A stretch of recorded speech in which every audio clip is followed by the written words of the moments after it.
You ask Tiger to solve. This deals with linear equations with one unknown. The final result is b equals 5. Let's solve it step by step. Group all constants on the right side of the equation. Add 1 to both sides.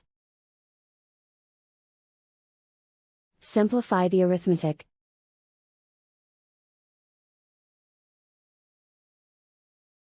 Isolate the b. Divide both sides by 2. Simplify the fraction. Find the greatest common factor of the numerator and denominator. Factor out and cancel the greatest common factor. And so the final result is b equals 5.